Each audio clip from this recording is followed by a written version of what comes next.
Hello and welcome to the Coaching Crowd podcast with me, Zoe Hawkins, and my friend and co-host Jo Wheatley. Hi, everybody. Today we are talking to you about note taking in coaching and the art of that. It comes up again and again and again as we guide people through their coaching training programs.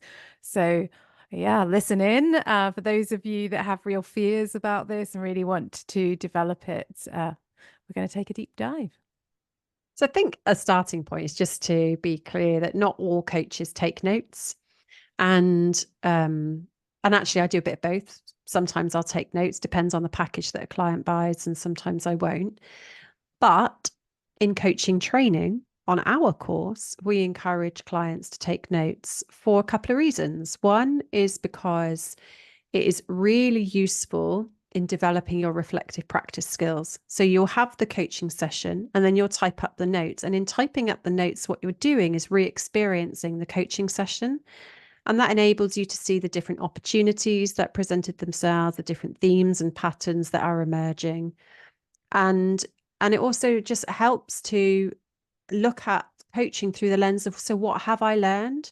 And we find that when our learners take notes in that way, their reflective practice skills will develop far quicker than those learners that don't. And for me, for you, for our business, one of the core things about being a great coach is how well and deep you can reflect on the coaching work that you're doing.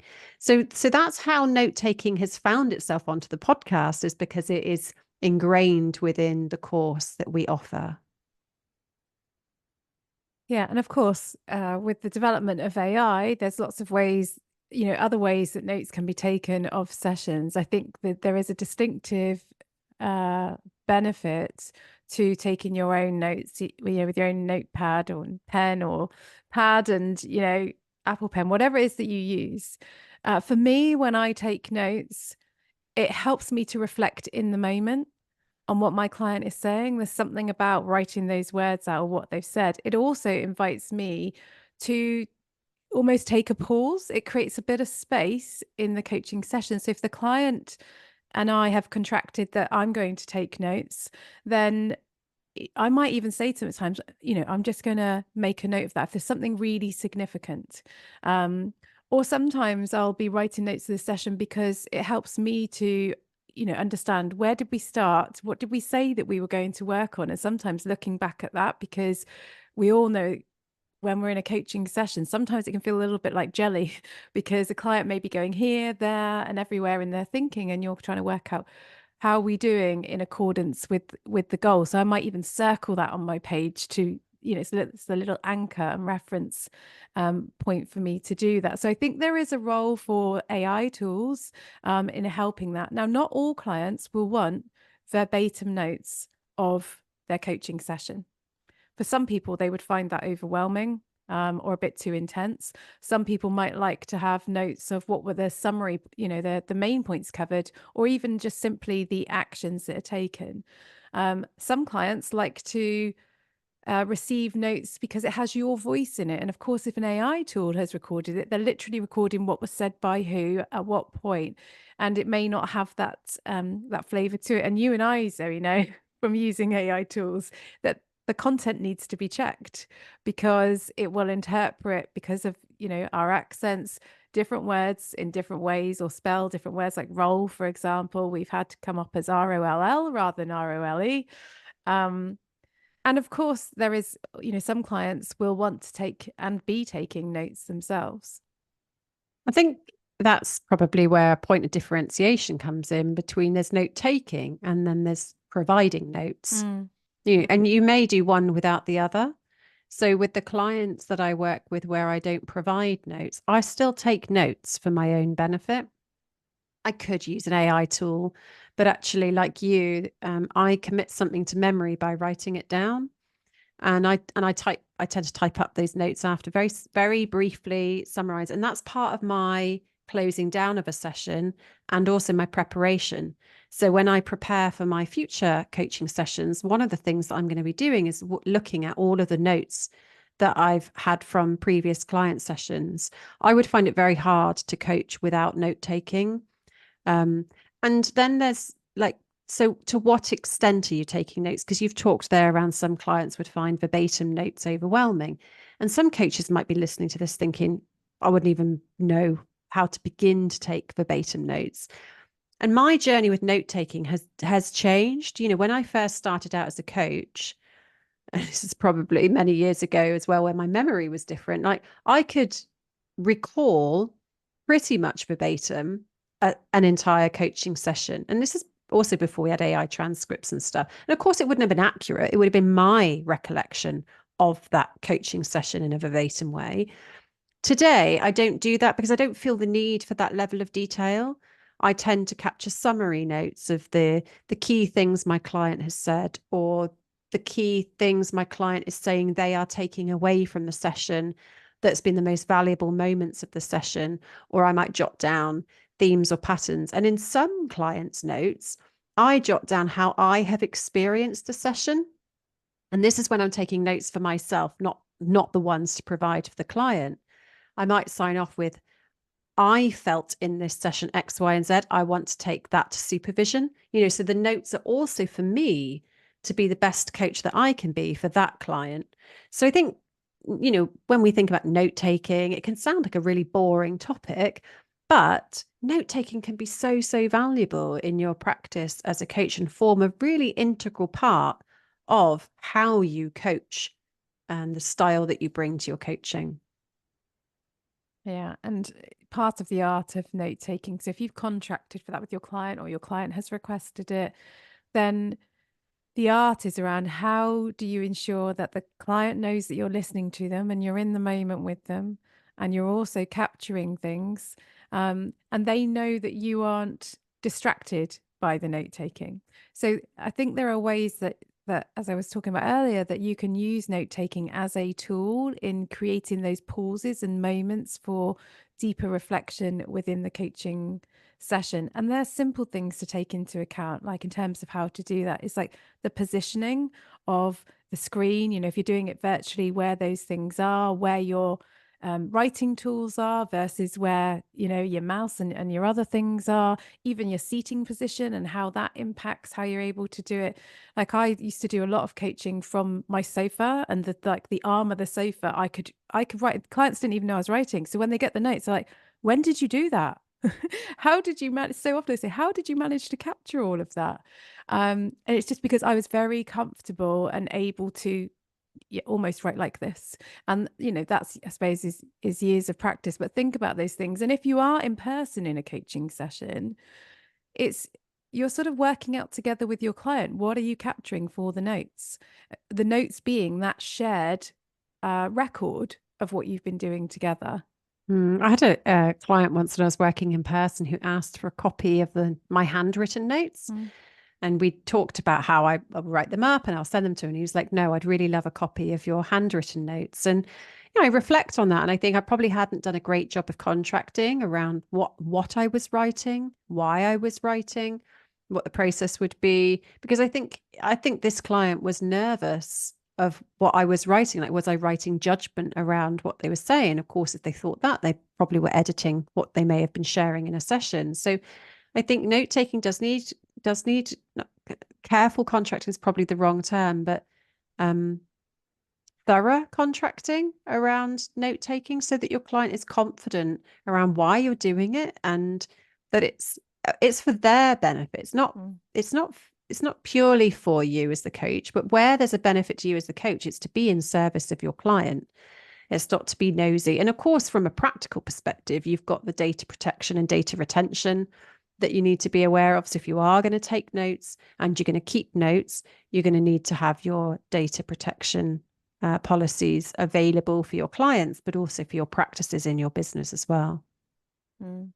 I think it's another area where new coaches, you know, are judging themselves and that, you know, they're worried about it. And of course, not everybody finds writing easy. And so, you know, you don't, there are different tools that you can use to support you in that. And that's where those AI tools may come in very handy. Or you might agree with your client that you're going to record the video session and you might play it back and kind of, you know, capture notes from that or some whatever it is that you agree with them. So, you work with your strengths and the client's strengths.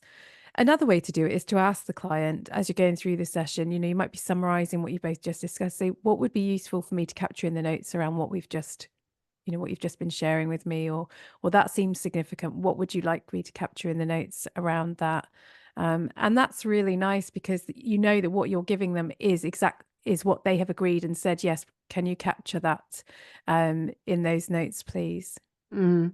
Yeah, and I think the flip side is sometimes I would say to a client like, that sounded significant. What I've captured is X, Y, and Z. Does that represent how you've described that there? And then that's where you have a chance to kind of align things. Mm. Yeah, and some clients, I think we said earlier, some clients love the notes and are like, oh, could you send me the notes? And then I was just reading the notes when they come to the session, and I was really surprised. And they use the notes between sessions to aid their reflection.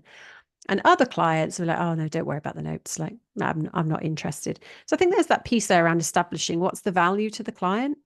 And that will help to inform how much detail perhaps you put in the notes, the style of notes that you offer, or if you offer them at all. I think sometimes we experience, we do experience things differently through our different senses.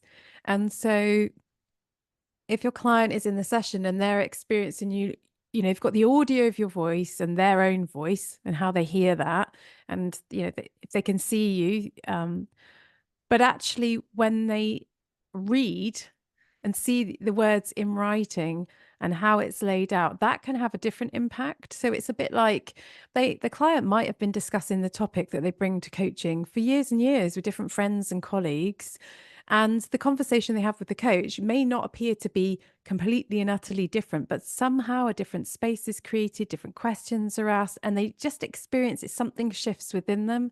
And I think that same nuance can happen through note taking as a different accessing a different sense. I had a client before say something like that was hard reading, as in like they were okay talking about it. It was almost like it was a well-rehearsed story of Yeah. their life or their challenge. But when they read it back in the notes, it was like, oh, they experienced it in a different way, as in like, it's time I did something about that. Like, this is a story that I'm now seeing come up in this space. Yeah, time to do something with it. I wonder if there's something there around like our words seem very temporary. We say them, no sooner have we said them, they've gone, they've become past. When you share something in an email, for example, like notes in an email, there's a permanence to that. Like we know when we delete our emails, they're not really ever deleted. They exist somewhere, don't they? And so that permanence is almost like that is a reality that is there as almost like as a factual thing there now. And so as you say, that can trigger often I think it triggers that's not really me. It's like I Yeah. wanted to get away from that. That isn't me. I know I'm something else, or I know I have the capability to be something else. So there can be a bouncing off effect. Exactly that. Another client, I remember when I was writing up the notes, I had this sense of like, my client is not going to like seeing this back. And I thought really carefully around how I was writing the notes, and was that an accurate reflection of the discussion that we had? Is it balanced enough with both strength and challenge? And then I was like, why am I doing that when I don't do that for other clients? Like, what am I playing into here in the client's experience of themselves or their worlds? That in itself is fascinating then, that informs the continued work that we ended up doing. So yes, note taking is simple and complex, isn't it? There's a simple like jot some things down, and then there's the complexity of the things that we're mentioning here. Yeah, because I was thinking, sort of playing off what you were saying there around like when you share notes. So as you feel, if you, it's like the verbatim notes. So really, it feels in some way that that's the truest version of what happened.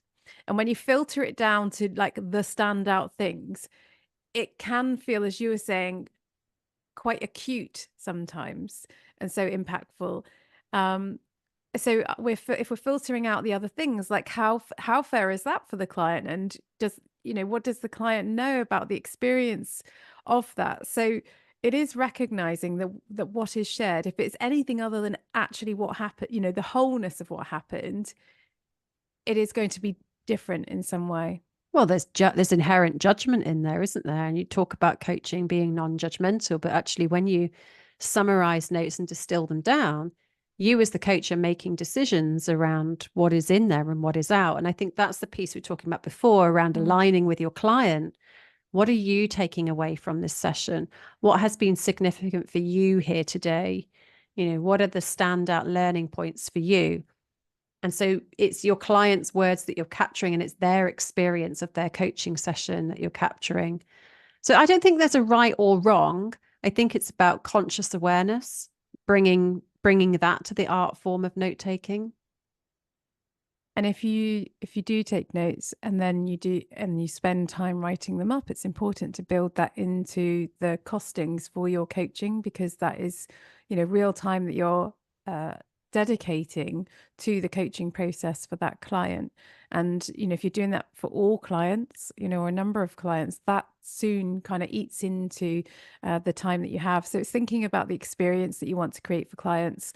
You know, what are your beliefs around note taking and the value that they have, you know, for clients. But it's definitely something to consider. And as you were saying, Zoe, like thinking about it as a reflective tool, and you may not share those notes with your client, but in which case you need to be clear. The client needs to understand and be okay that you're taking notes and they're not going to get a copy of them. And maybe you encourage them to take their own notes, and you know, that's another conversation around that. And also, how then do you know, what do you do at the start of the next session? Because we would typically talk about you know, what have their reflections been since the last session? If you don't have a record of the session, are you going to be able to remember the things that you did? Because if you're working with however many clients per week, or maybe you've got, you know, there's other work that you do beyond coaching, realistically, you're not going to be able to remember that for every client unless you've got some record of the conversation. Mm. And you may not have thought that a topic of note taking would inspire you into coaching, but if you've been listening to us today and you're thinking, oh, actually, there's maybe more to this than meets the eye, encourage you to come and check out our book, Deciding to Coach, which is available on Amazon, which talks you through the mindset of being able to take yourself into the decision of training to be a coach, and also the business of setting up a successful and sustainable business.